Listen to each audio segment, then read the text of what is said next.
folks, Aaron here from Beansprout. I have a pretty cool instrument to show you today, and I'm really pleased with it. So I don't really consider myself to be a custom builder. I pretty much make the models I make, and I let people tweak their features or pick their wood, but I keep things pretty tightly reined in. And if people have really big ideas that I can't handle, I usually pass them on to someone else.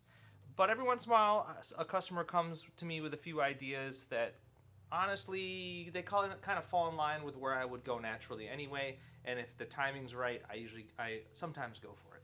So in this case, the customer wanted a banjo ukulele with a 10-inch rim. I usually use 8-inch rims for these, but I had recently fixed up an old one that had a 10-inch rim, and I liked it. So when he asked for one, I thought, well, we could give that a whirl. And he wanted it built out of koa wood from Hawaii. And that's not a traditional banjo wood, right? It is a nice hardwood that is highly prized for musical instruments, but not a lot of banjos out of koa. And it just so happens I have access to a stash of koa that instead of being perfectly quarter sawn for ukuleles, it's sawn in all different ways.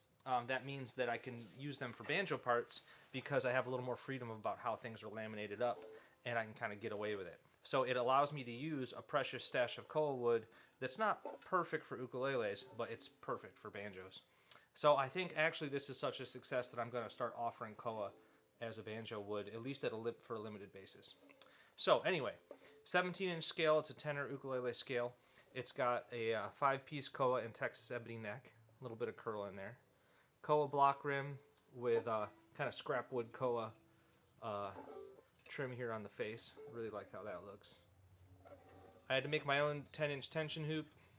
It's got a goatskin head and a Texas ebony fretboard with a nice curly head plate there. So yeah, and it's a lot lighter weight than I expected it to be. Koa is nice because it's pretty light for how stiff and stable it is. So yeah, if you want a koa banjo, you should drop me a line. I think I'll make a few videos about that coming up. So.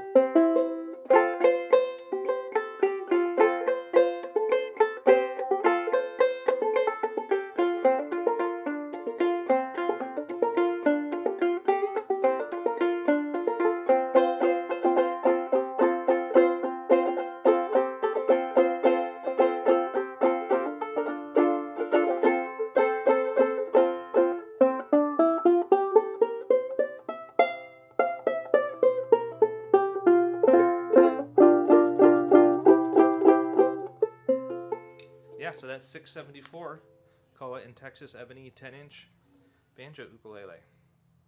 Cheers.